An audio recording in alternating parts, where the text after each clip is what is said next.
Hello, everybody. Welcome to Drunk with Questions. I'm Gooch. And I'm Raj. Join us as we navigate the complexities of life.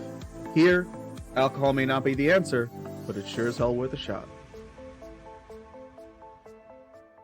Spicy, he kind of came in Yes. here after we started, and he's been hiding in the shadows a little bit. So, Spicy, I want you to give me your understanding of evolution and what you believe is the true genesis of life on Earth. Very well. I will do my best to bring that forward to you. Also, something I've been holding on to since Tim mentioned blood types, but I wasn't going to get any words in then. So what you're talking about is actually the Rh factor. So there's Rh proteins on some blood cells, and what'll happen is if the mother is Rh negative and the baby is Rh positive, you have to get injections if you're the mother carrying the child, because your body will detect those Rh proteins as negative and attack them with antibodies, which can actually harm the child. So just want to throw that out there because I'm like, he mentioned it. I'm like, I know about this. We just talked about this in a class. My man. But going back to the core of the topic tonight. So I come from things at a similar standpoint as Tim, from the Christianity faith-based background, as a believer in the creationist argument. I mean, obviously it's a core tenet of Christianity. I mean, most people, even if they're not a Christian, they understand the story of the book of Genesis. Basically, how God created the world and the animals and blah, blah, blah. I'm not going to go through it because I think, like I said, most people, even if they're not a part of that religious community, know a good deal about that origin story of Adam and Eve and all of the things that went on in the Garden of Eden. So where I come at things from, to simplify, to just start out, is I don't disagree with microevolution. I disagree more with macroevolution. So from a microevolutionary standpoint, from what you guys were talking about, it kind of lines up with a lot of the things that I see that, obviously, even if you break it down from a faith standpoint, even if people were created to be perfect and that's the way that things were meant to be, the fallen sin nature of man that takes place after that, and they're kicked out of the garden, things start to degrade.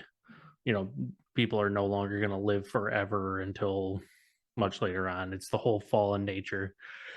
So when you have things that enter the world like disease, sickness, there are these mutations that can take place sometimes for the benefit, sometimes for the negative, like a genetic disease that may be a negative impact on somebody, like when you find it commonly in the Jewish community, most exclusively, is Tay-Sachs. So there's a lot of genetic disorders that are obviously negative and detrimental to people. These are just mutations. And I mean, from that perspective, in a faith background, it would be, part of an imperfect fallen nature that these bad things are just in the world that we're going to experience, unfortunately. And it's one of those things where, going back to the microevolutionary standpoint, there are going to be mutations that some will be advantageous, some will be negative, some will actually be benign to where it really won't matter and have any impact on the survival of an organism. One mutation is green eyes. Green eyes are technically a mutation. It doesn't benefit or harm anybody. It just tends to be there. It's a genetic mutation. So I tend to not steer away from microevolutionary arguments. It's more, for me, obviously, like I said, the macroevolution, or the idea that one organism can change to another. Anybody who kind of supports that idea, I don't really get down with it, essentially just because I don't see enough evidence to show why this organism would turn into something totally different. And I know that's not everybody's belief, so mine is more of adjustments happen over time in the micro scale that can lead to better outcomes, and so I'm good with that.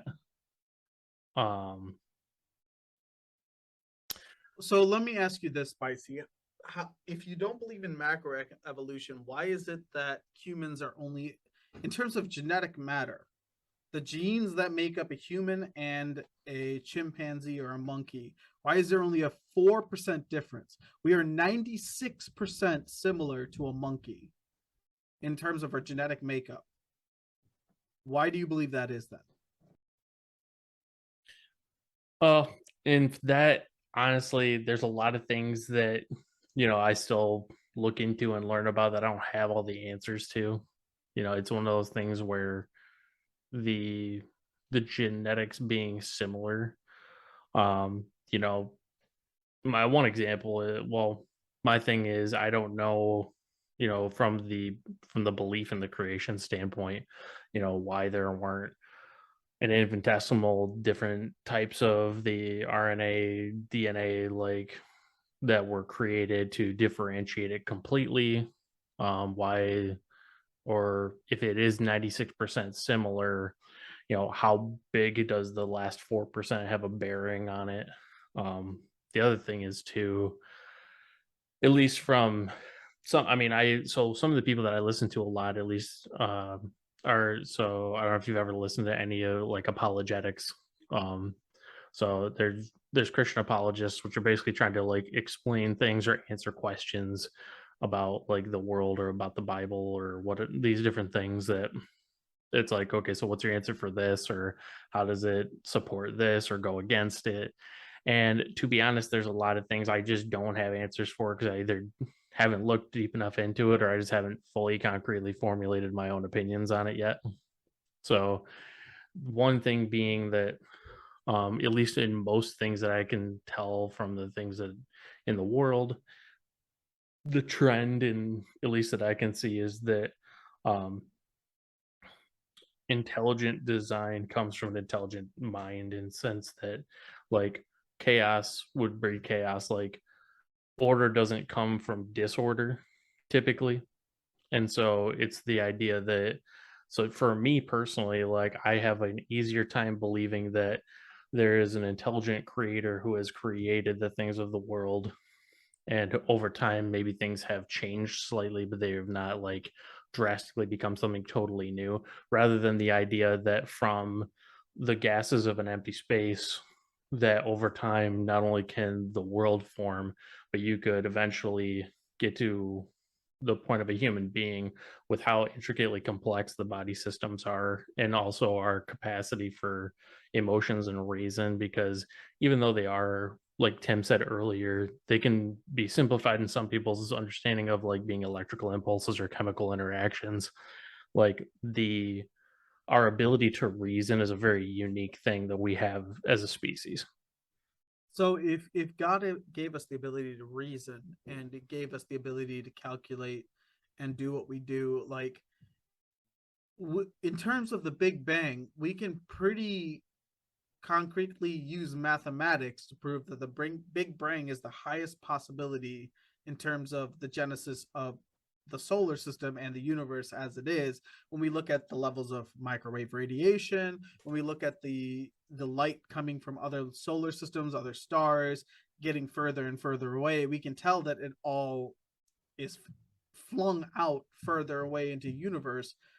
Like, why is it so hard to believe that evolution would be possible? Why is evolution such a hot topic in terms of Christian conservatives when it comes to, why does it go against God?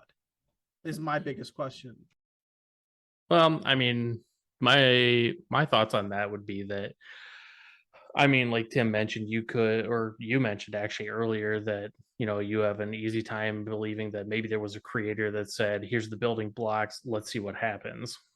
So obviously the idea that there's not only an omniscient God who can see everything past, present, future, and exist outside of time, but also an omnipotent to where nothing is impossible for God to do, being the core beliefs there. So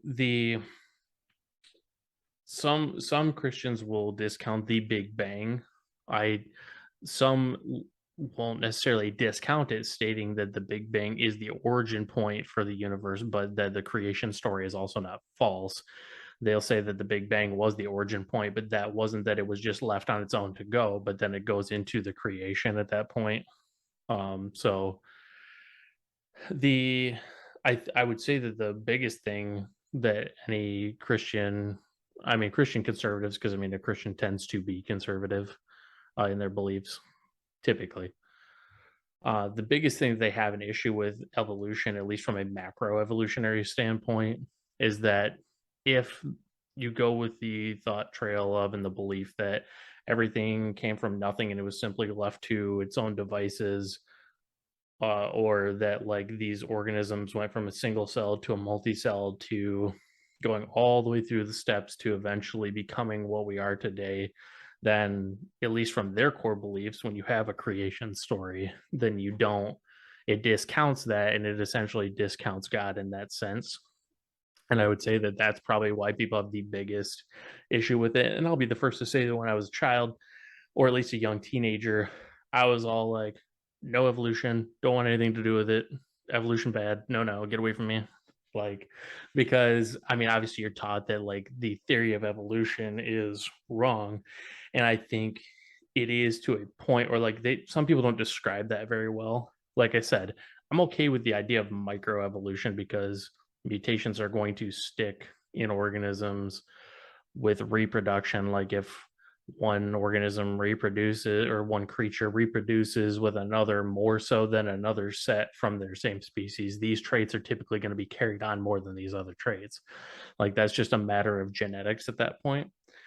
But you could call it a microevolution because it's like that is going to continue, and then perhaps there's another mutation in the genome that causes another alteration to that characteristic that then continues throughout the generations.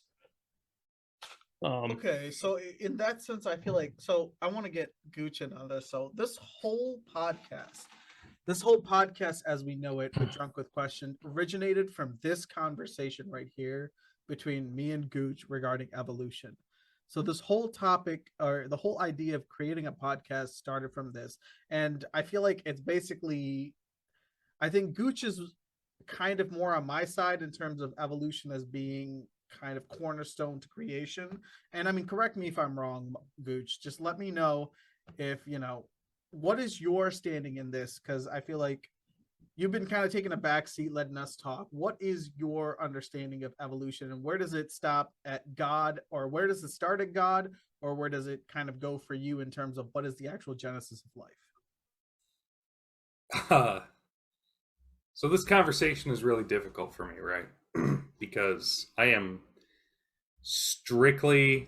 was educated in the scientific field ever since, I would say sixth grade. I've wanted to be an ecologist. Before that, I wanted to be a paleontologist when I was just a kid. Me too, bro. Yeah, and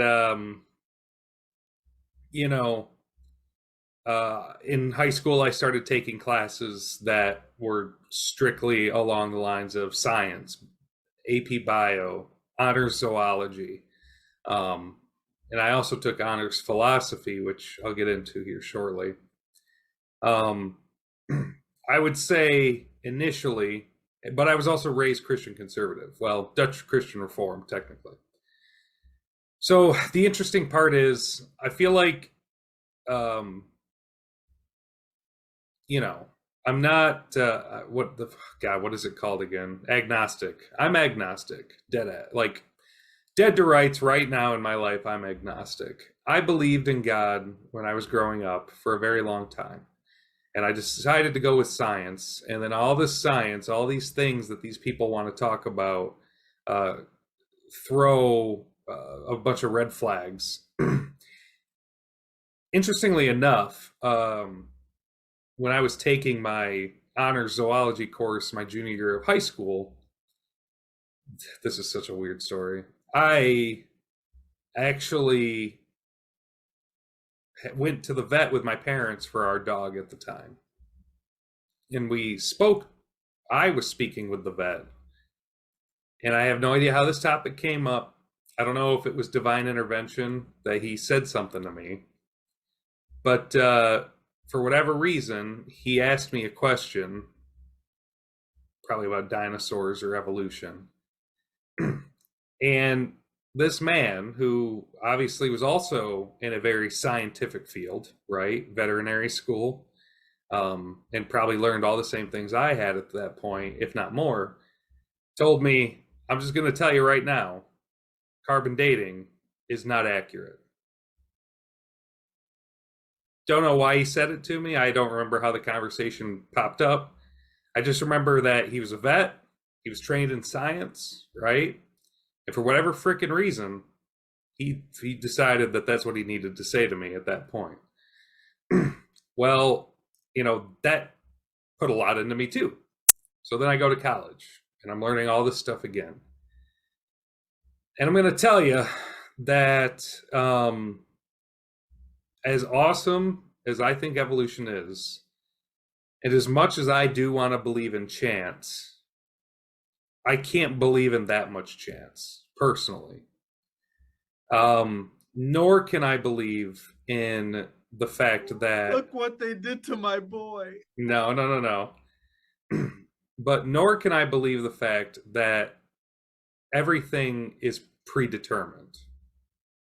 So, it's hard for me to say that one of the hardest ones that I had was the leap from amphibians to reptiles. In order to go from an amphibian to a reptile, you need to be able to survive on land, right? Not have to go back to the water. But you also have to be able to lay your eggs on land. And I cannot, for the life of me, figure out why a mutation of an egg that was supposed to be laid in water, which has absolutely no calcium, right, on the outer shell, how an egg would survive in the water if it had calcium on it. So for an egg to survive on land, it needs to be encapsulated in something. Could it have been encapsulated in more nasty goo? Yeah. But if that mutation was for calcium to start being formed on the outside of the egg, it would drown in the water. It would not survive. Nor would the animal that was inside of that egg be able to get out of the calcium encrusted egg. That was one of the biggest, and I know that's such a weird thing, but I've really studied the shit out of this, right? I've been in this. That's the biggest leap that I can't get past. How does an egg go from we've seen frog eggs, a lump of goo, to a calcium encrusted lump of goo? So that's where I kind of hit a hard wall, because I can see cells coming together because it's advantageous. I can see sponges becoming bigger multicellular organisms that aren't necessarily working together. They're just put together. I can see how a jellyfish could come from that, right? Because moving is more advantageous than sitting on the floor all day. I can see how something that had no spinal cord could make a spinal cord. I can see how a grass could become a tree. But I cannot for the life of me see or understand how an egg could form calcium on the outside, and the animal not knowing that it needs to be born on the ground, it would still birth it in the water. Those eggs would not survive. In theory, the animal that's giving birth to those eggs should not be able to reproduce. So that's my sticking point. That's where I'm stuck, man. Water to land. I can see how an animal, I can see how it could go, but then all of a sudden I'm just stuck on the egg thing. So moving past that, to me, it's got to be a mix of both. It has to be. There must be something out there that is divine intervention, or at least reduces the amount of chance. I just don't understand it, and I've resigned myself to not understanding it, because I'm just kind of to the point where I don't really want to anymore, if that's fair.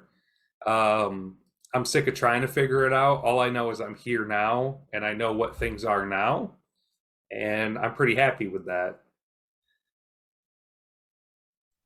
So that's kind of interesting. I actually I like the way Mike puts it. So at least coming from my standpoint, being a little bit of both of kind of like what you were talking about, in the sense of so me being on the side of creationism, and then but also seeing like these little micro changes that happen within types of species or within groups of species like amphibians, reptiles, all that. I don't quite get the leaps from those different groups, but also too, where kind of you put it really well at the end, where you're like, I'm just kind of tired of trying to figure it out. Like I just know that I'm here. I have certain beliefs. Like I'm not going to really go too much farther with it.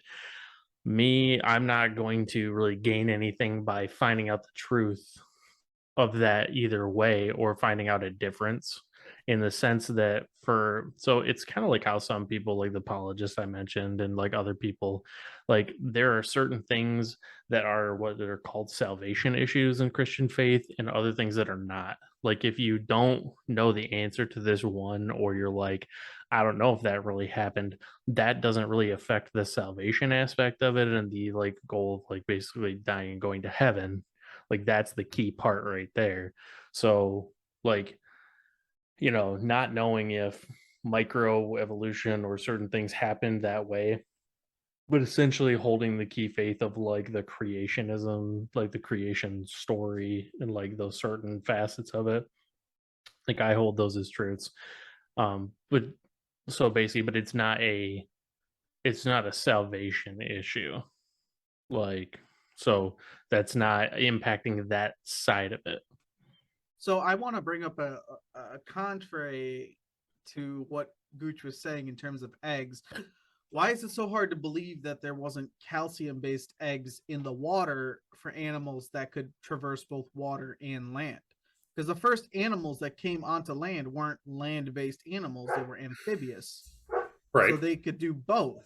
So Right. why is it so hard to believe that the animals that first took steps on the land were born in water with the ability to then breathe air just like their parents were, and then once they got onto land and became something completely different, they could then lay actual eggs?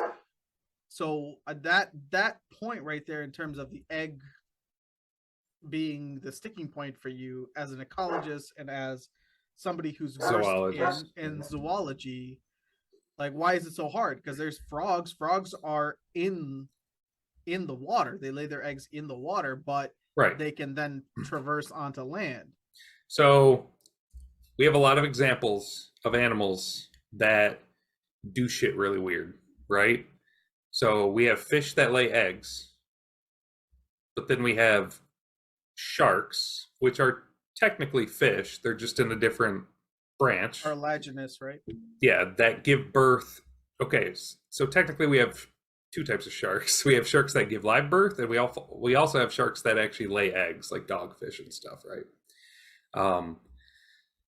We have snakes that give live birth, but we also have snakes that lay eggs. We have mammals that lay eggs, and we have mammals that give live birth. Show me the amphibian that lays a calcium crusted or leathery like egg, like a snake, on land, or show me a reptile that lays a gooey egg like a frog in water. It's not one or the other, though. I'm talking about, you can have an animal that traverses land. I know, but when okay. So you have frog eggs. I'm assuming frog eggs came first, right? Because the whole thing of an amphibian is it can live outside of water, but it has to go back to it to breed, right? So let's assume frog eggs came first. If a frog egg or a frog had a genetic mutation where it laid eggs that had more calcium around them, in theory, in my head, there's no way that those juveniles could survive. Either they wouldn't be able to break out of the egg because they're not made for it. They don't have the little hook like snakes and stuff do to get out, right? Or the eggs would die because they'd sink, or they'd be more opaque and things would see them more and they'd be eaten. On the contrary, now we're looking for, if we're going to argue that, now we're looking for an amphibian that now lays its eggs on land, but the eggs would be frog eggs that have some sort of membrane that's not what we see eggs are now, like that leathery consistency, but they can't be as supple as normal frog eggs that we see. And the issue I have with that is how much goo would you have to excrete in order to prevent those eggs from desiccating in the heat? So there are some frogs that lay their eggs on leaves, right? They lay them, most of them lay their eggs above water, and then when the tadpoles hatch, they drop out. But those animals lay their eggs on the leaves, on the underside of the leaves, in very tropical climates that have A, high humidity, B, lots of rain. There's nothing that I can see or that I have seen, and I've studied a lot of freaking reptiles and amphibians. I literally took the class, right? Where there's either a frog type or salamander type animal that can lay an egg that has a decent amount of that leathery calcium type of egg, which I think would be the next step. It'd be frog eggs, it'd be like snake eggs, which are kind of leathery and they're not really like a chicken egg, and then it'd be a chicken egg. So those are kind of the steps in my mind. Alligators have the same thing, right? It's more like a leather than it is calcium. I mean, there's no crossover, and we see it. I know they're the weird examples, but we see it in the world where we have animals that do these crossovers, but there's nothing in that realm that remotely mimics that. There's no frog that lays leathery eggs on land, nor is there a snake that lays its eggs in the water. So here's my counter to your argument is, in terms of laying eggs, the whole point of a hard shell is supposed to be a protective layer against Prevents from desiccation. And desiccation, right? When you're the first species on land, what predator are you afraid of on land? Fair. So it would just be desiccation, right? Desiccation. So think of how much goo you would have to lay, because frog eggs nowadays take about, I think it's 23 days, just a hair under a month. Maybe it's 14, something in there. So maybe 2 to 3 weeks to hatch into tadpoles. But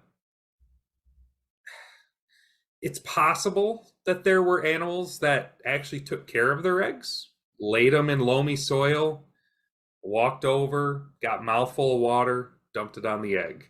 We see animals that do shit like that all the time, right? It's just, that's a lot of work for a new land-based animal. That's a lot of effort. So let's say that it's an amphibious animal. I think it's pretty scientifically proven. It has the to first be. animal, it has to be amphibious. So if it's amphibious, it will lay its egg. It'll close to land, not exactly on land. What if each time it's just getting closer and closer to land? It's just that jump is what I'm getting at, Raj. To be a reptile, you have to lay your eggs on land. That is the classification. In order to be a reptile, you have to do it. If there was a snake that laid its eggs in water, it would be an amphibian. Yeah, but there are the first animal that walked on land versus a reptile is millions of years. I know, but when does the egg get the shell? How does the egg get the shell? With that having to be that would have to be the moment, right? It would have to be a genetic mutation in the animal that's laying the egg that would have a higher amount of calcium or something, whatever the hell it is on the outside, to make an egg. And I'm not saying it's going to be a snake egg, right? I'm just saying it would have to be more. The problem is the young of that animal would not have the necessary tools to get out of that egg. So snakes have a hook. Yeah, turtles have a hook to get out. They get out of the egg. So here's my question: what if it lays eggs in water, doesn't survive, and it decides to try on land instead? And this might be one of those things where maybe it took longer than we're giving it credit for. It may have. This may have been a lot of big steps back before you took a small step forward. But it's a lot to line up, man. It's just a lot for something to line up for that to work and for it to be advantageous. Because frog eggs, we have leathery eggs for snakes and skins, and then we have Chicken hard egg. shell eggs, right? Right. What's to say there isn't anything between a soft frog egg versus a leathery egg? That's Leathery egg's what what I have now. that's what we need. That's what I need to see. But Or you can't see that because that wouldn't be preserved anywhere. I know, but why is there not an animal that still exists today that does it in some way, shape, or form? Because you can't lay an egg on land that has that type of system now, because there's actual animal predation. It would not survive, right? Versus back then, there was no animal to predate the eggs on land. But there was the sun. You can have sun protection and whatever you want just by the animal laying on top of the egg. You don't know the behavior of animals. That's a lot of commitment. I know. I'm alligators lay on top of legs. Most animals lay on top of legs. That's a behavior that's instinctual. I know that we can't date back in the day. I know. It's just a lot of commitment from an animal that we have to assume has to go back to the water. So that's my hang up. I mean, and I could argue this all day, honestly. It's just like I was saying, we see mammals that lay eggs, we see sharks that lay eggs and give live birth. We have a lot of examples of both options being used by different genuses of animals. So it's just strange to me that we don't have one that continues to attempt to utilize that. Show me the steps, show me the animal that does it. Maybe you'll change my mind, but I've done a lot of research, man. Well, and I like the way you put it there. I mean, in a sense, like I agree with that fact that it's like that is a lot of commitment to put into it without seeing any type of evidence, even in the slightest, that it was the case. To me, I mean, that you have to, because it's a speculative game at this point, 100% that it could have happened or that it didn't happen. Like if I was a paleontologist right now, that is all I would be researching.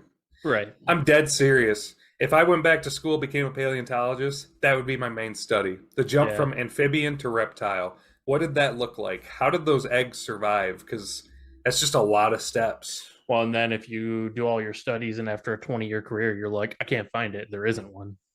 Like, then you're left with, okay, now we have to reevaluate some other things.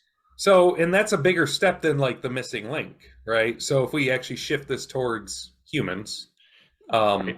We keep talking about the missing link. And the problem is, if we found the missing link, everyone's going to be like, well, what about this step to this step? You know what I'm saying? There's always going to be that next step. Right. So that would be a harder thing for me.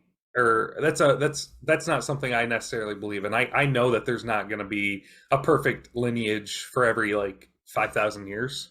No. But yeah, we were just talking, Raj, if I was a paleontologist, I would, like, if I went back to school, became a paleontologist, the egg thing is all I would focus on. That would be my life's work. That would be a crazy one to kind of just go back and do. But here's my thing with this whole debate, whether religion is right or science is right. Science is offering a rationale based on what we can see in front of us, what we see on a day-to-day basis. Why is that less convincing than a book written by a human being? Fair. And I've thought that too. I have. Because there's no way you can deny dinosaurs, right? I mean, they were real. That happened. So I think, and I've toyed with that in my head so many times, like maybe everything had to happen on the earth, and maybe God chose Earth because of the state that it was in after the meteor hit the dinosaurs. And maybe Adam and Eve was a thing, and it actually, there was a just all of a sudden humans, right? The struggle I have with that is, when we talk about it, could Adam and Eve have been ancestral humans? Why are we so stuck on Adam and Eve being what we perceive as what humans are now? You know what I'm saying? And I'm not saying Adam and Eve could have been Lucy that like the pre-human like form of ape creature that it was. Right. Just because the Bible's written in languages that we understand now, in theory, God should be able to talk to anybody in any language, right? Even if that means it's a higher intelligent primate of some sort. Well, and honestly, from the whole standpoint of like the creation story, I don't necessarily look at it as Adam and Eve were less than the human that we think now. They may have been different. I mean, obviously, and when you look at it from a biblical perspective, people that came after them lived according to those records for far longer than humans do nowadays. So there was Right. some kind of difference because they were intended to live forever. But then with the fallen sin nature of man, there's a decay in life that starts to continue until the end, until I'm not going to get into a whole theological argument. Obviously, Genesis is the beginning, Revelation is the end. For those that know what happens there, you can look it up.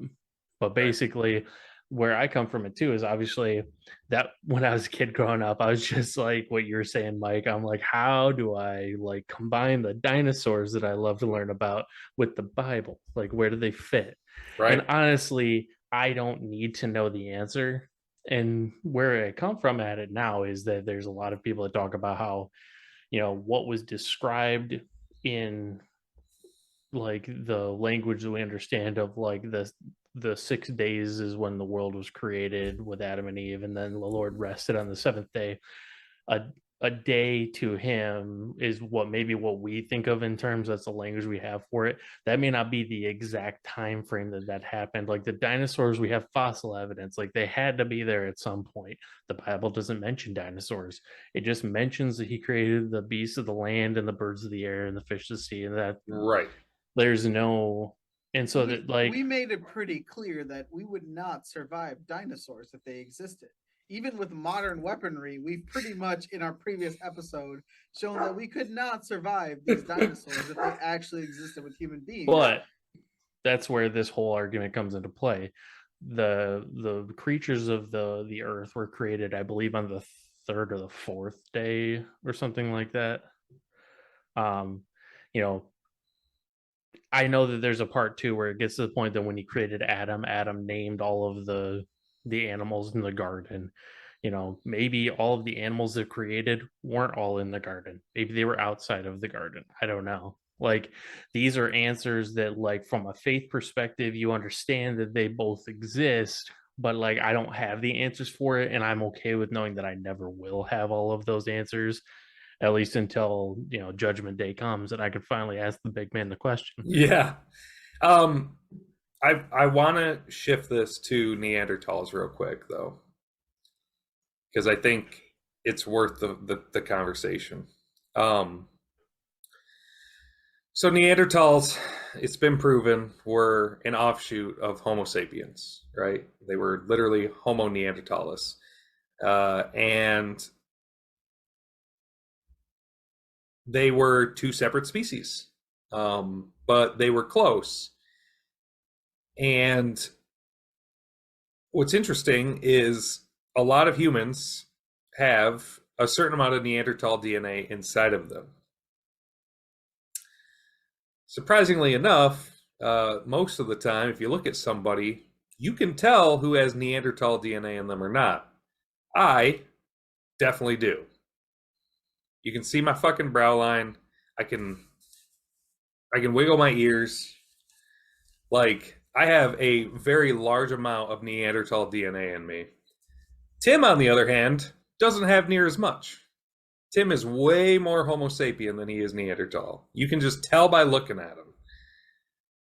He also has like a little bit of a bigger cranium area, which in theory should give him more intelligence. It's just hard. Theory, Tim. It's hard to tell with Raj. I'm not really sure. I think he has a little bit of Neanderthal in him, honestly. But is it the forehead? A little bit, yeah. Hey, unless we cut each other's heads open, we can't actually state for a fact that we have brains. So the question is, what happened to the Neanderthals? They got outcompeted. Okay, Remember when earlier we were talking about how Tim wished that he still had the strength of a gorilla or whatever? They estimate that Neanderthals did have that. Strength isn't everything when it comes to survival. The human species on the other side of the Neanderthal, the Homo sapiens, had the intelligence that the Neanderthals didn't.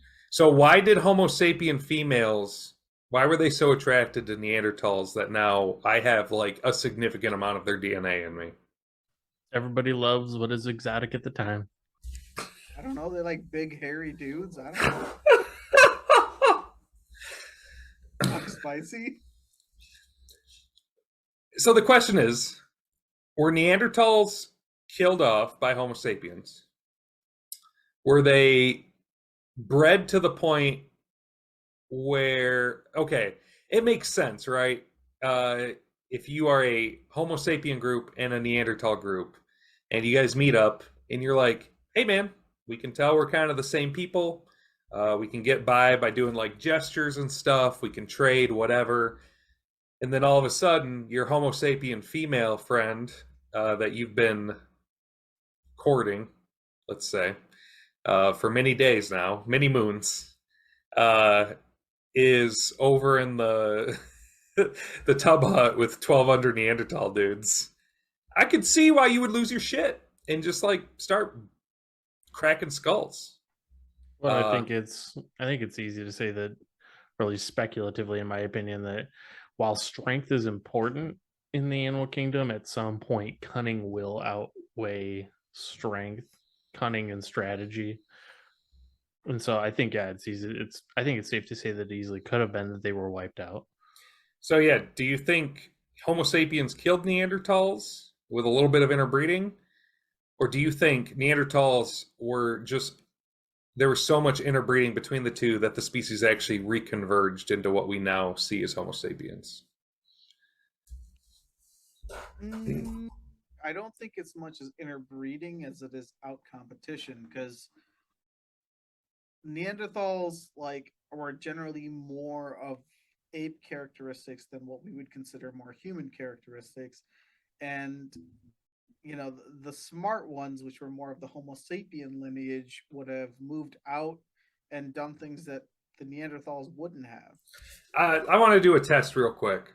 This is another thing to let you know how much Neanderthal you have in you.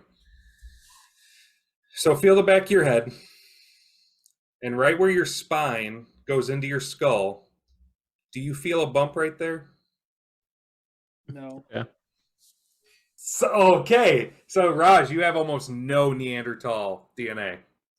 There's if you I'll let you feel me next time, Daddy. But mine is so pronounced, I can't lay on hard surfaces. It hurts. That's how pronounced this bump is on the back of my head.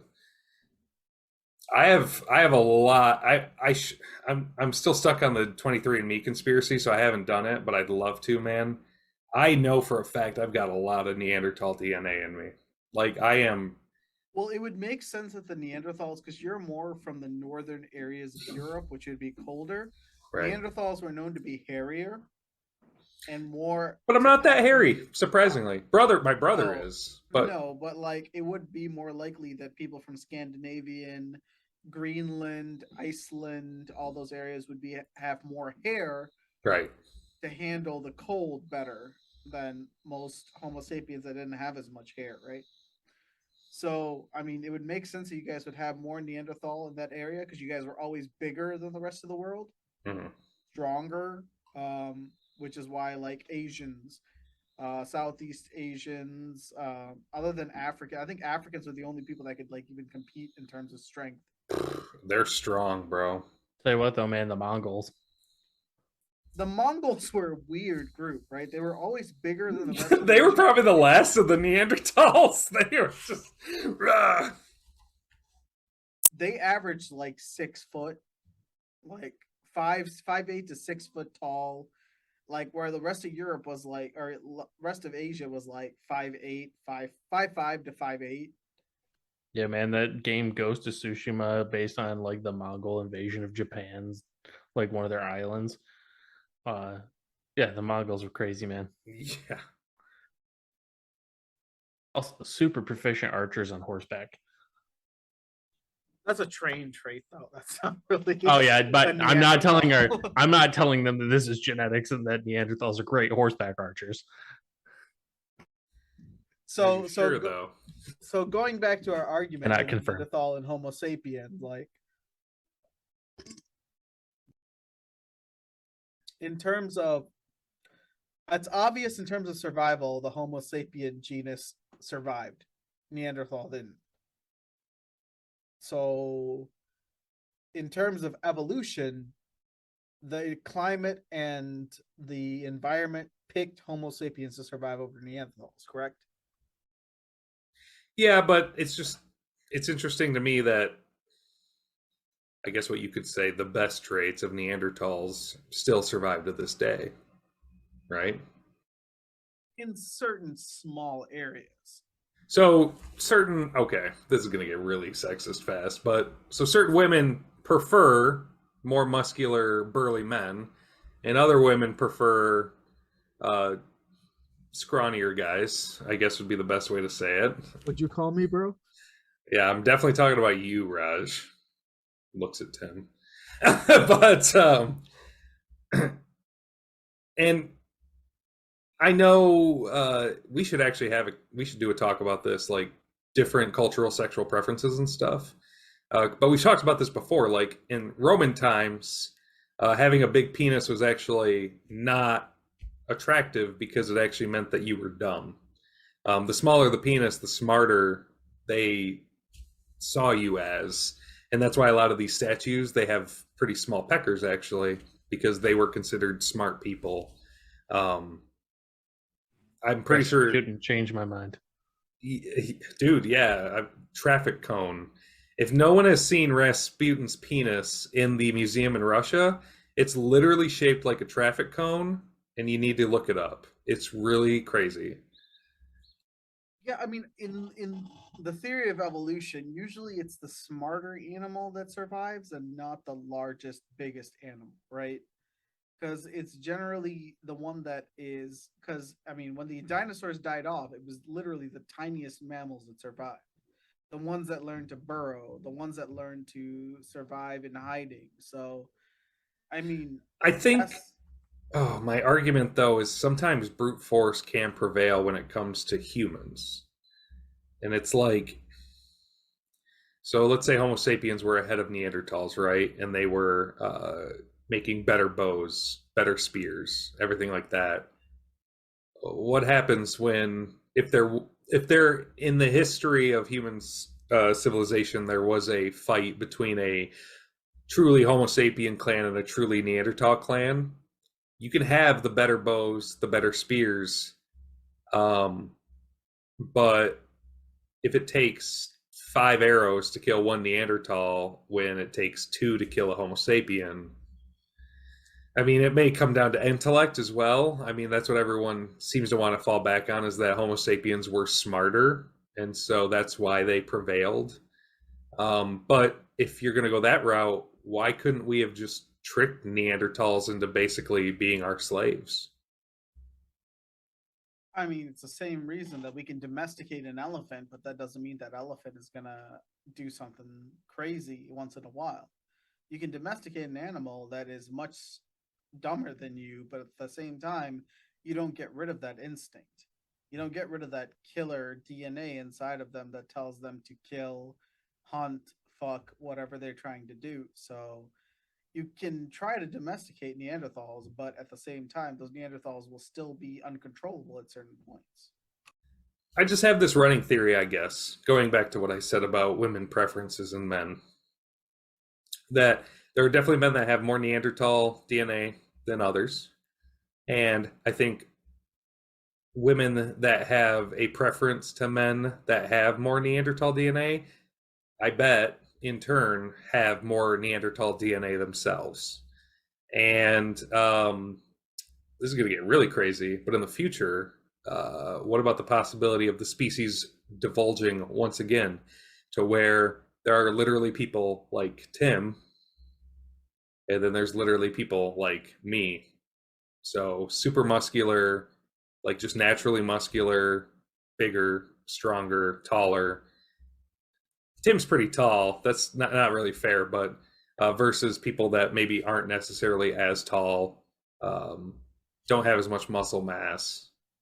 Welcome to the evolutionary theory roast of Tim, everyone. I'm just curious, and No, I want Tim's insight. I'm kind of trying to instigate him to talk. Is really what I'm doing, but no, I mean, it makes sense what you're trying to say in terms of, but I feel like humans as a species are on a trend to de-evolution as much as it is evolution. I feel like it's getting to the point where intellect is not as much of a priority as much it is brute force. I'm just arguing more about a split of the species, I guess. You heard it here. We're going back to the soup. Oh, we're going full circle. Good soup. Yeah, that's what the nuclear war that's going to happen recently is going to show. Nice. What do you think, Tim? I'm just curious. As far as like, well, what's a more specific question out of all that? Okay, what happened to the Neanderthals? Do you think people who have more Neanderthal DNA in them, are they attracted to each other? And then do you think there's a possibility that the human species could split again? I don't think so. It's like taking two species of dogs, two different species, like let's say like the golden doodles are a big one, right? Golden retriever poodle, and you get a golden doodle. No matter how many times you breed that golden doodle with either a poodle or a golden retriever, you'll never go back to a full bred golden retriever or poodle. No, but and this is my argument, so I guess this might make it a little bit easier. If I took 150 golden doodles, because that's what I'm claiming is the proper size for this experiment, and you let them go do their thing. Okay, they're just dogs. Unlimited food, unlimited water, unlimited space. Okay. Over time, my theory is that certain golden doodles would find a preference to others a handful of generations down the line, and because of that, they would begin to diverge, and half of the golden doodles, or maybe a quarter, depending on however this goes, would diverge closer to a poodle type of body frame size, and the rest of them would diverge into more of a golden retriever body type design.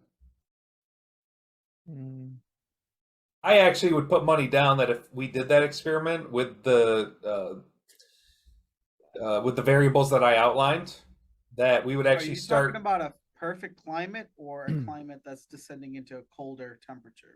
I'm just whatever. Fucking if everything stays the same in terms of environment, yes, everything. It wouldn't be cold. It wouldn't be hot. It'd be whatever the hell you like your house at. You would just have an army of golden doodles at that point. Nope. I think we would have golden doodles that would find preference in other golden doodles for whatever reason. I think they would diverge closer to golden doodles, and I would even theorize. I'll tack on something to this, that we would go back to a golden doodle type of breed or divergence where they go back to straight hair. I disagree with that completely, because I feel like environment plays a giant role in what the evolution will be. And say that the climate goes warmer. In that case, after breeding, the animals that have lighter fur, that have the ability to survive in hotter climates, will then turn into something with more of that poodle dense fur. And if it gets colder, it'll then become more likely that the animals that have the thicker fur and more mane will end up becoming more prime targets for mating. If it stays just the way it is, and it's perfectly comfortable for the poodle, it'll just continue to create more poodles, and there might be a genetic anomaly, but in that sense, that genetic anomaly serves no purpose in terms of higher survival rate, just because it has that anomaly. Unless it has to do with hunting or breeding or whatever it is, it'll just stay the same. It'll just be more poodles.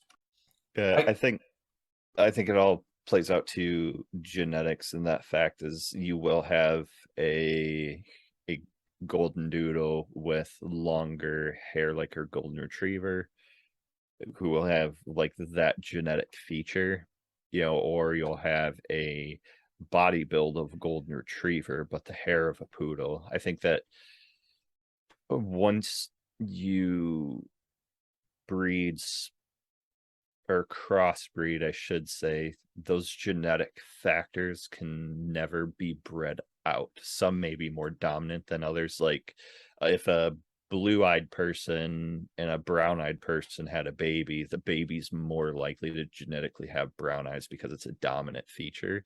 So I think it's even like if you had 150, golden doodles down the line, I think at some point the more dominant features of one of the breeds or the other would become more prevalent than some of the other.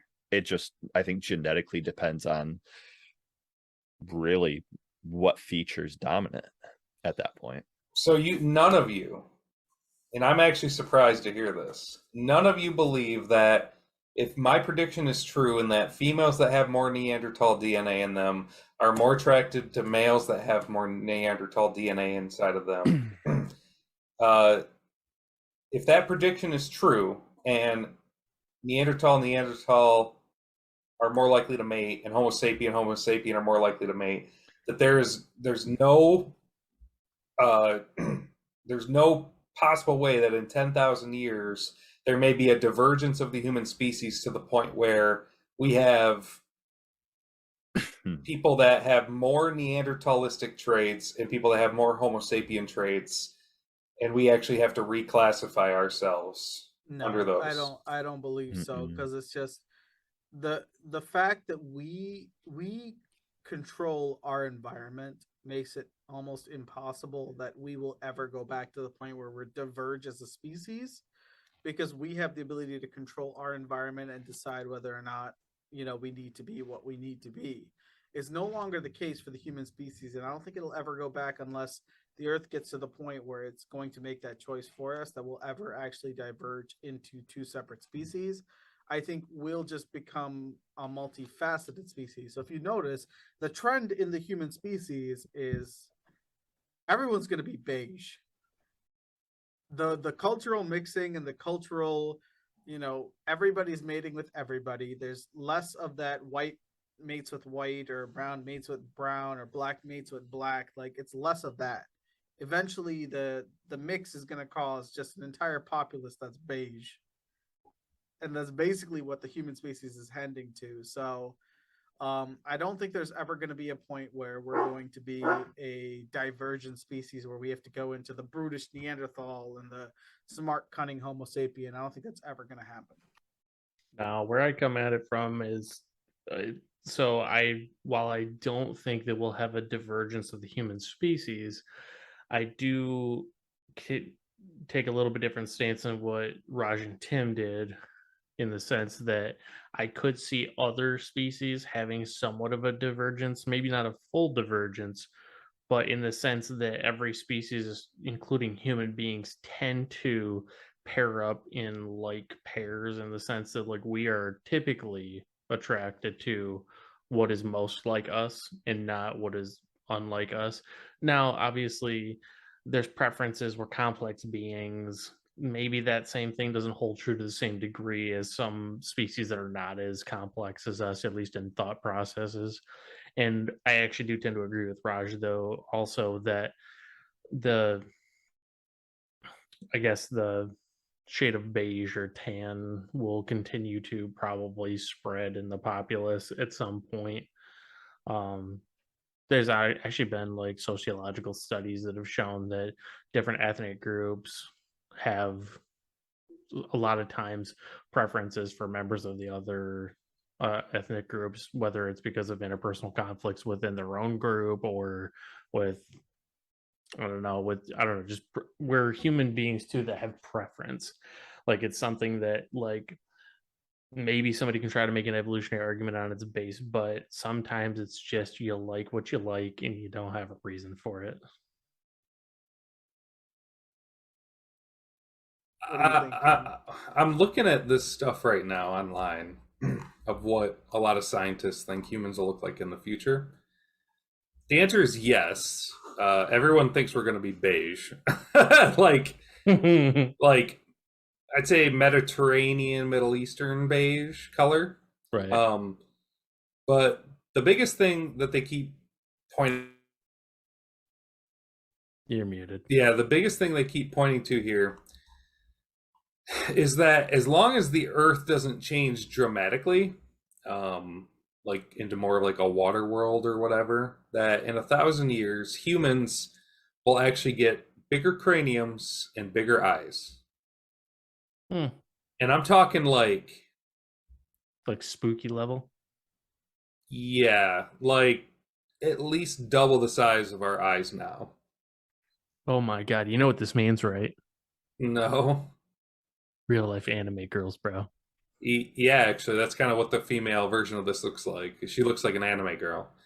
But the head is like considerably larger. Not like alien big, but like you can tell Like you can tell.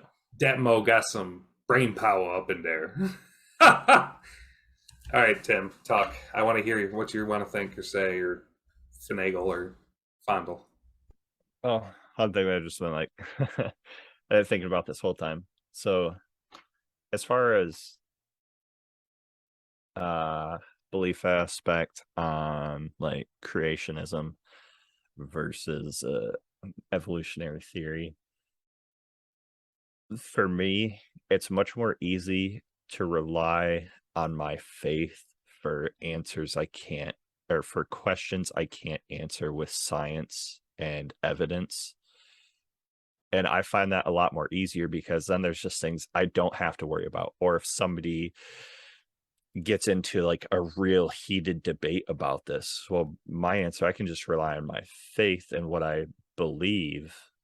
But if you're going to argue, well, show me the evidence, God is real, show me the evidence that creation happened, right?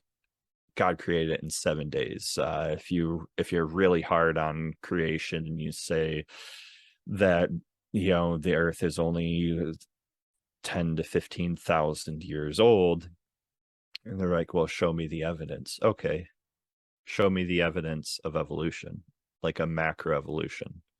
Show me it. Prove it to me. Don't state your theory. If you're so hard on evidence, prove it. We can show that with the bone structures of dinosaurs as it relates to birds. Well, even like that. Still more evidence than anything that religion can provide. Everything religion provides is text-based. Like, that's not evidence, that's just what somebody wrote down. If I can show you the bone structure of a velociraptor and show you how close it resembles a bird, or why, like, that's still more evidence than anything that a religion can provide. I could show you the bone structure of a white-tailed deer and how close it is with the bone structure of a horse. I can show you an apple is a fruit as an orange is a fruit. Exactly. So a deer and a horse are similar in terms of evolutionary trait. You can show the bone structure of it. You can tell me exactly what bones are similar and what bones are not. Yeah. So like, what is that's empirical evidence. So how is that not stronger than anything that's written in a book that tells you what to believe? Well, and I think too, it's something important to realize is that some of these questions from like the faith perspective as well as the science perspective, they're drawing on two different types of knowledge in the sense that like, did this happen or like, is this true scientifically? That's from scientific knowledge. Whereas like, is God real? Isn't a scientific question because you can't replicate it with the scientific process. It's a philosophical question. And True. that's one of the like the core or fundamental differences between Christianity and Islam is a factual evidence-based religion, where Christianity is a faith based upon evidence. So like as far as like Jesus and the miracles that he performed, we have the faith that he was the Son of God to do that.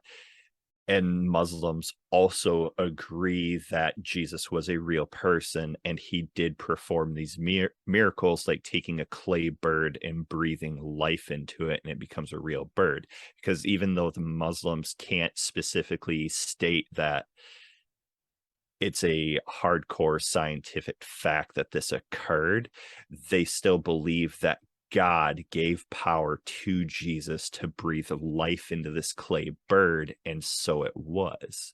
But so that's my biggest issue with it is they say that that was what happened in a textbook.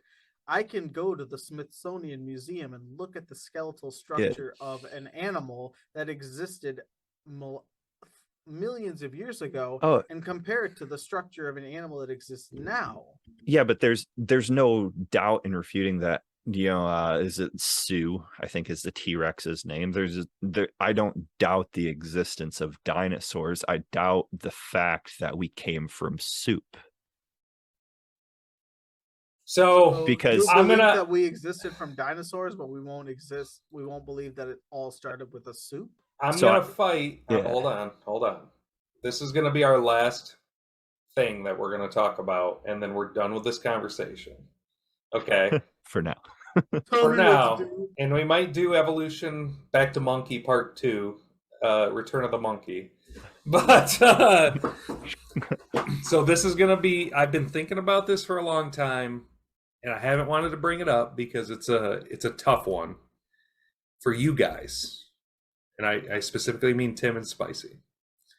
But I'm going to let us duke it out, and then we're going to end the episode. And we're probably going to have to end it as we're going to let bygones be bygones. Okay? So one of the biggest things that I learned in all my classes, I heard of it many, many a time, was the Miller-Urey experiment. Okay? So this was an experiment where, and to be fair, it was what the scientists anticipated early Earth's atmosphere and chemical makeup would have been.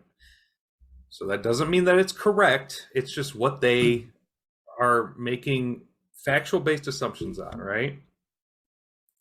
They took these inorganic substances that they determined that they felt that's what the early Earth was like. They ran electricity through them. And again, this happened in 1953, so I'd like to see it done again with maybe different types of atmospheres. But these inorganic substances that they put into a beaker and ran electricity through did make proteins, or did make amino acids. So if their assumptions are correct, right, that was the chemical makeup of early Earth, and that lightning was striking water because storms were almost constantly raging, that in theory then proves that just having shit sitting in a beaker and pew pew life juice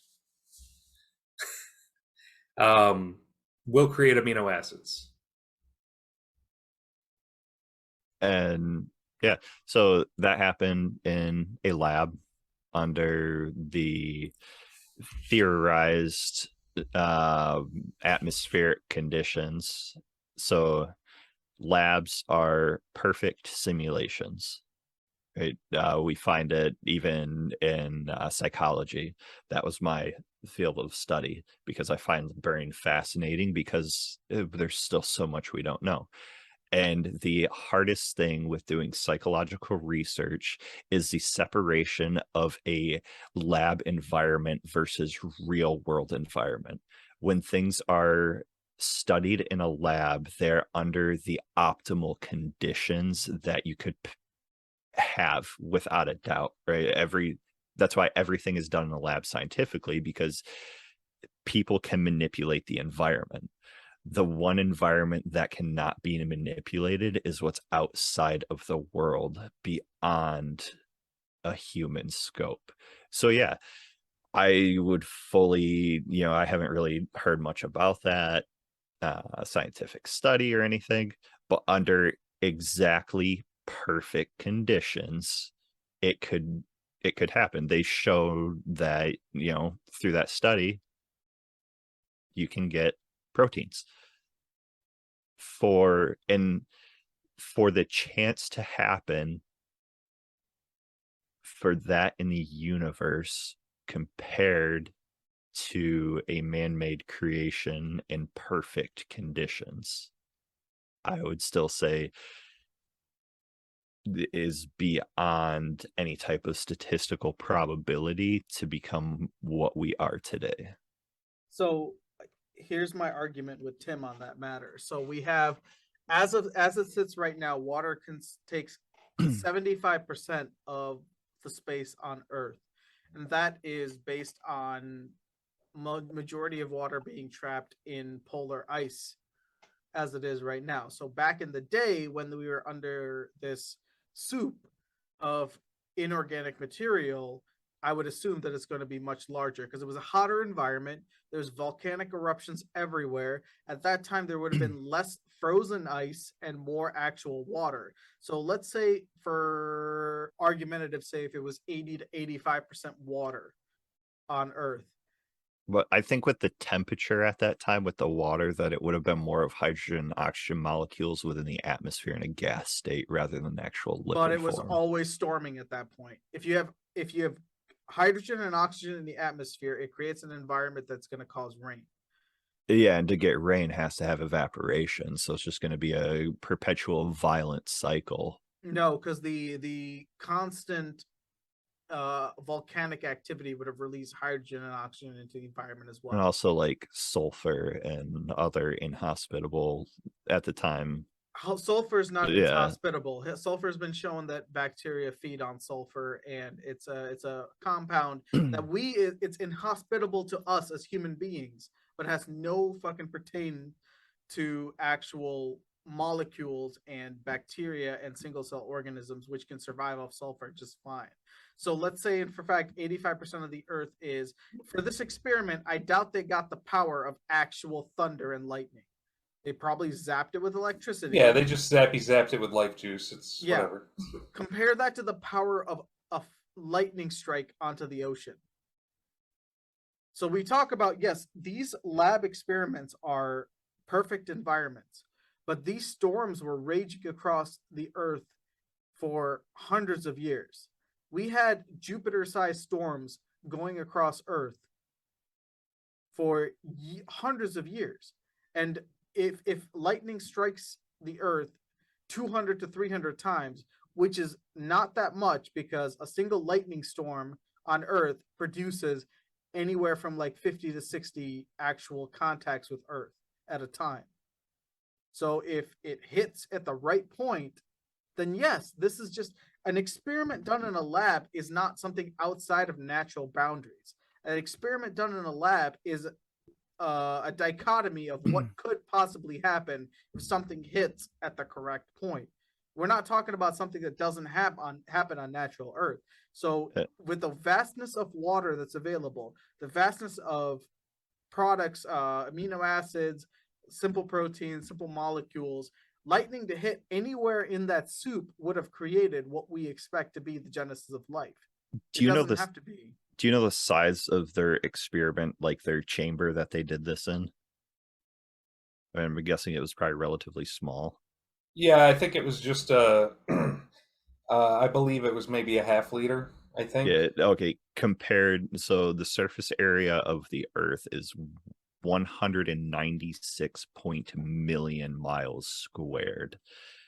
For their small container to form those amino acids or the proteins within those optimal conditions, that means multiple lightning strikes would have to occur within those exact optimal conditions in order to create those proteins or amino acids. You're talking almost 200 million miles squared.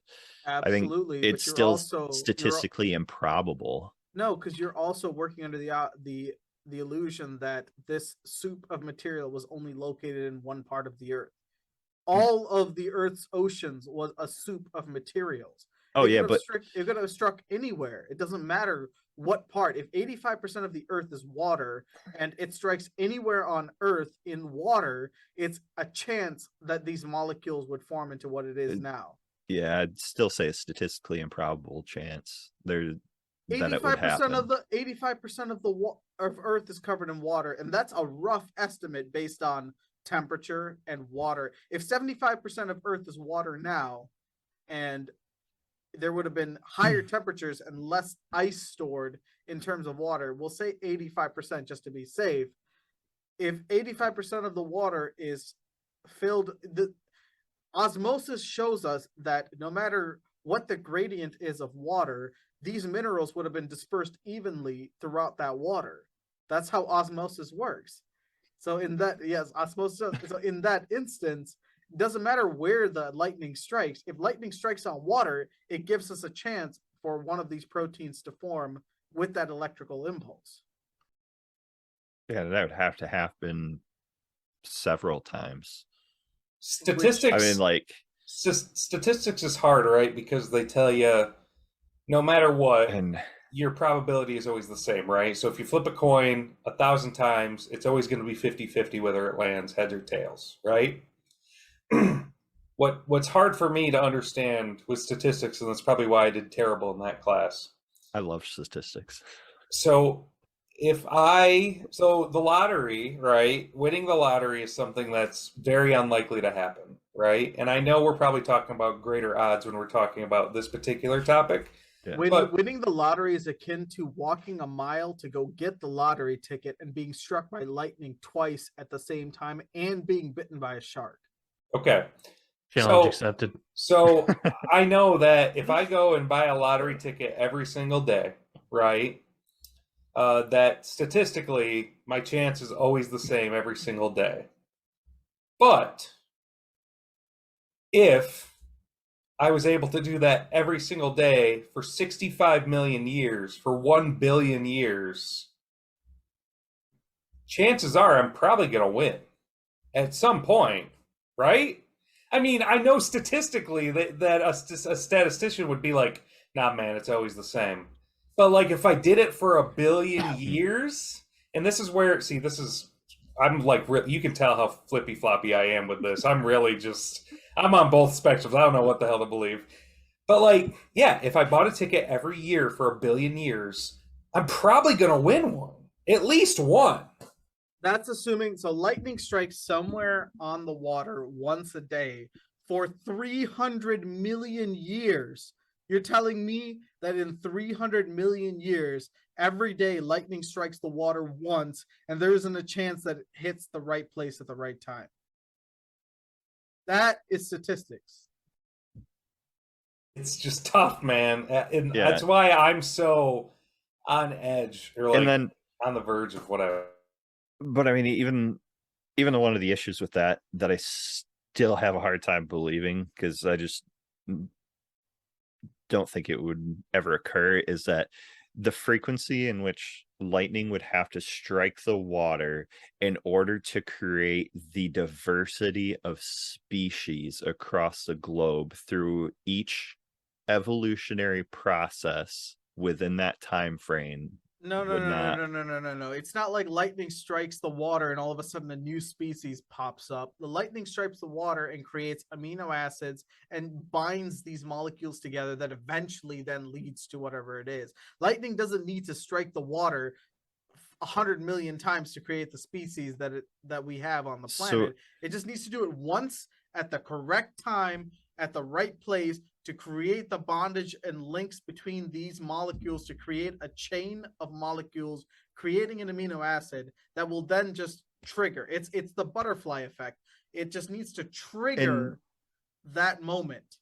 Yeah, so if one lightning strike hits, creates the amino acids and the proteins, and it only needs the one, at some point the one has to separate into everything else. Right? Like, because how did we get grass and how did we get little mouse? So let me was the divergence, though. That was divergence. So let me give you a statistic right here. How many times do you think lightning strikes the earth per day? Oh, it's probably thousands. 44 times per second. That's today. What? I didn't Yeah. know that. Today. That's crazy.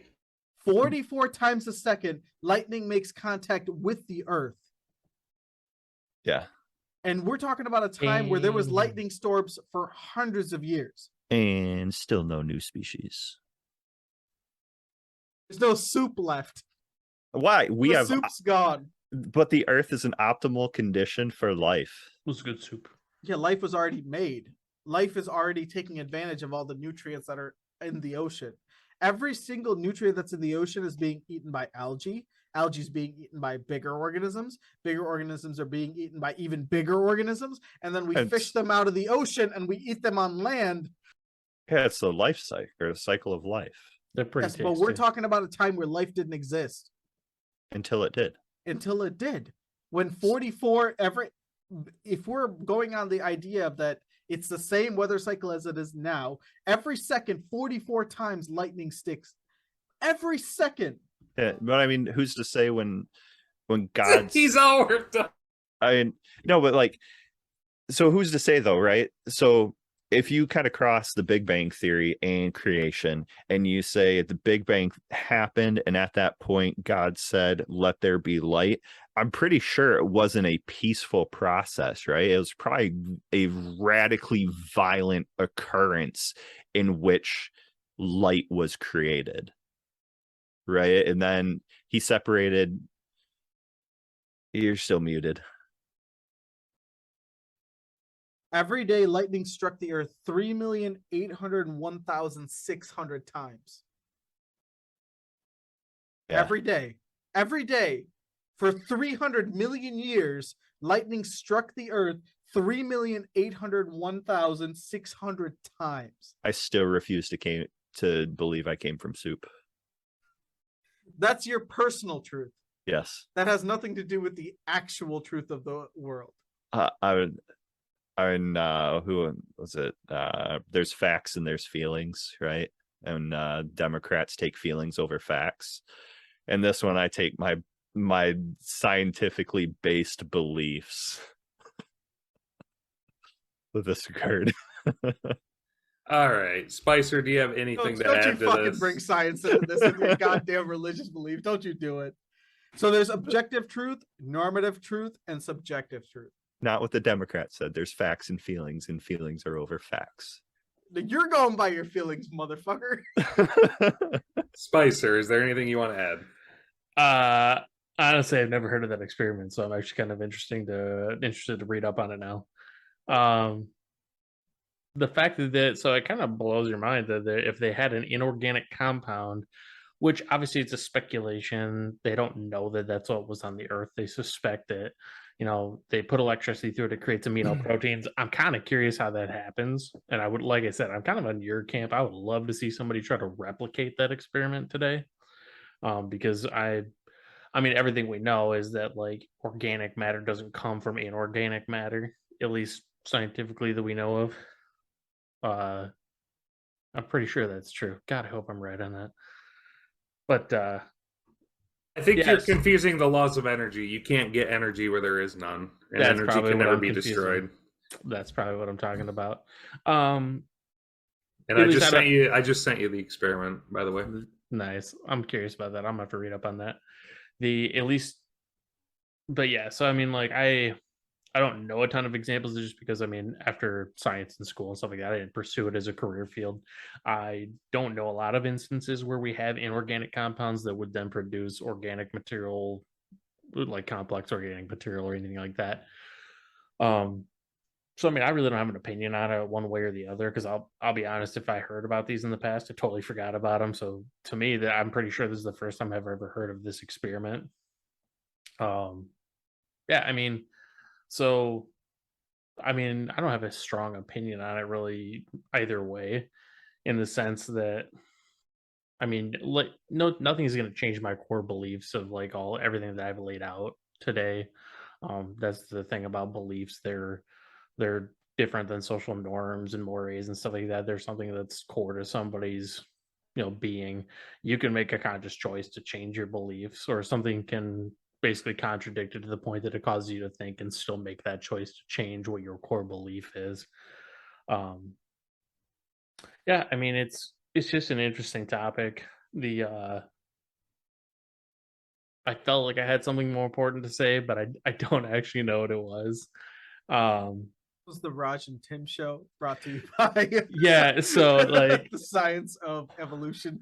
so to me, like, I know when we were talking about like the three different types of truths, I mean, I'm one of those people that, like, I don't, they, the statement that like perception is reality, like, it's real to that person in the moment.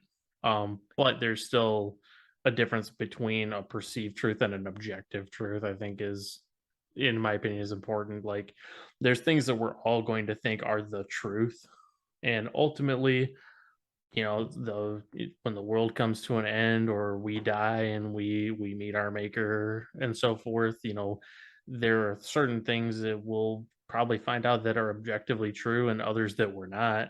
So, I mean, to me, I don't get too worked up on it, essentially because, like I said, to me, I am not going to gain much in my personal life, or at least in my opinion, not much to be gained by, finding out the maybe the small intricacies of that.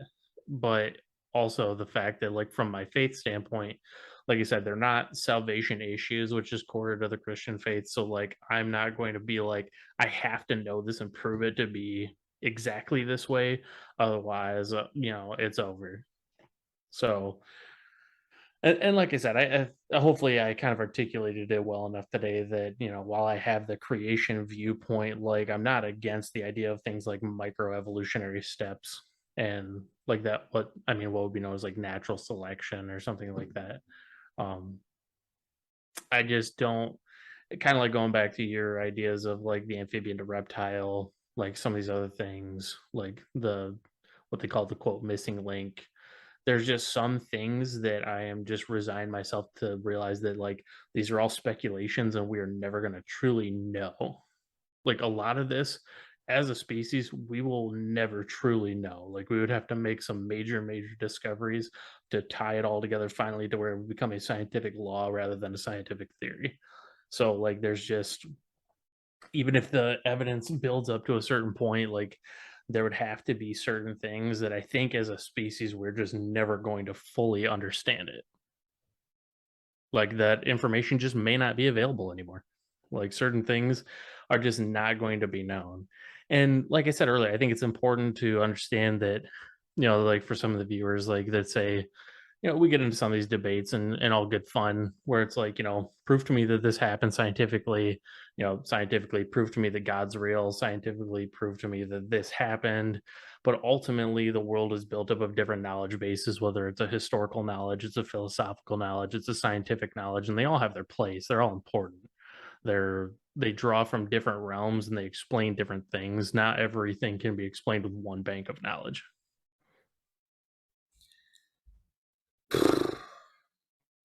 I'm tired.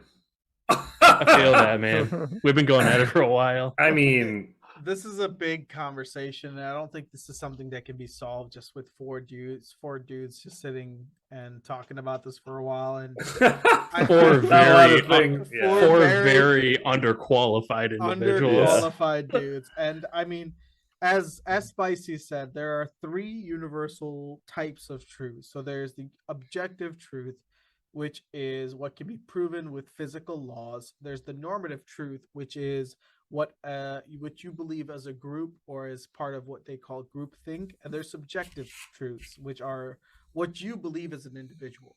Nothing we say today or nothing that we can put up to you can affect your subjective truth. True. Your subjective truth is what you believe and what your life experiences have taught you. But please do not let your subjective truth overrule what is an objective truth. An objective truth is something that can be proven to you with science. And we will never, ever on this podcast tell you that you are wrong because what you believe in based on religion or your thought or your experience has shown you something else to be true. We are always welcoming of other opinions, But as an individual, for myself, I believe in the objective truth. And what that means for me is that if it can be rationalized with physical science and science that's available to us as human beings, that's what I will choose to believe, because that's what I have been trained to do so. And that's my prerogative. That has nothing to do with what you will do or what you will decide in your own future. We just wanted to show we have two people that are Christian, that believe in the fundamentalist ideals of Christianity and what that means to them and their subjective truths. And that's why we get to have these fun conversations between all of us, where, you know, it may feel like we're being combative with each other, but we're really not. We just expressing our points. If we decide to take something from the other person, great.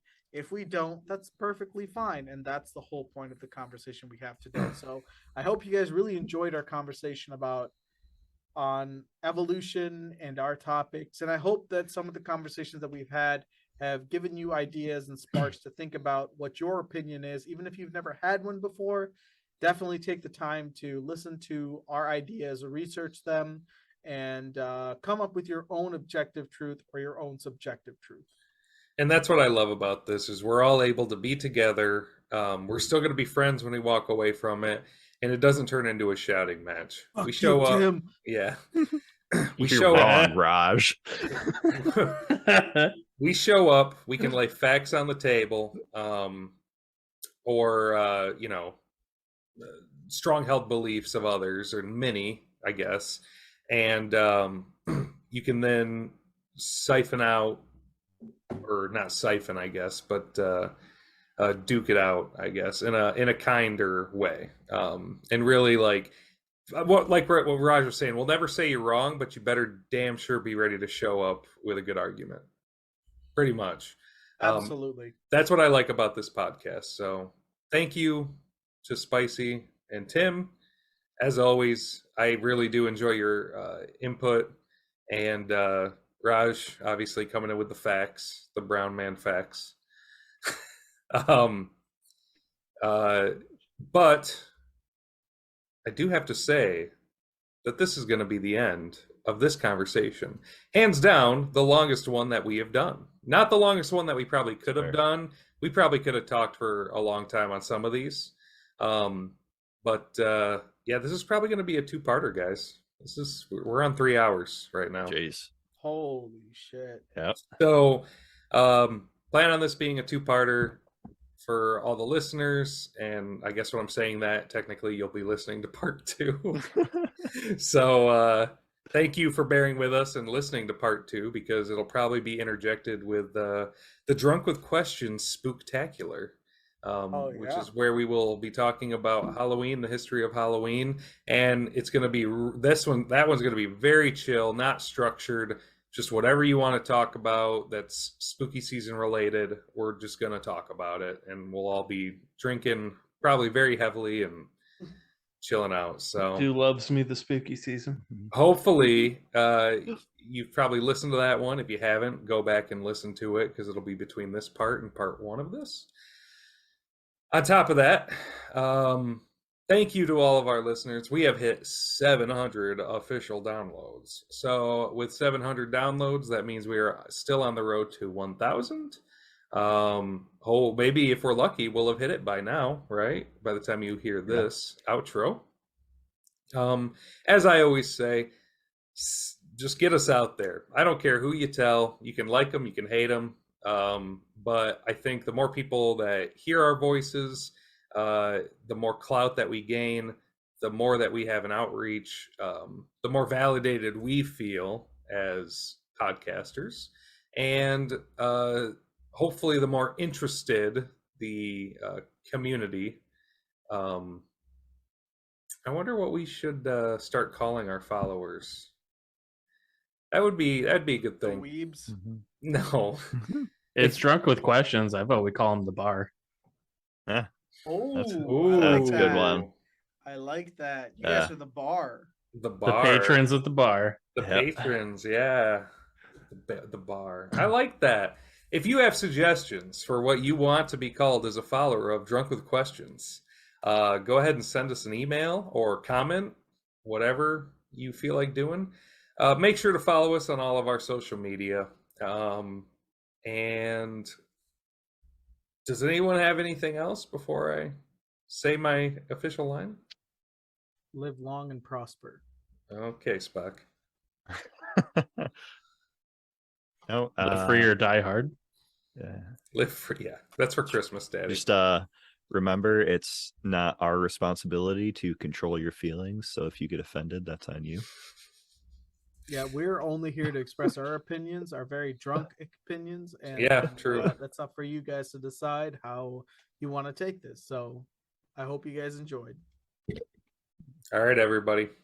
As always, stay ordinary. As always, everyone, thank you so much for listening to this episode of Drunk with Questions. Drunk with Questions wouldn't be possible without incredibly ordinary individuals such as yourselves. Make sure you join the Drunk with Questions crew every Sunday on your preferred podcast streaming website. Don't forget to like, follow, comment, and subscribe on all of our social media pages. And feel free to reach out to us by email at any time.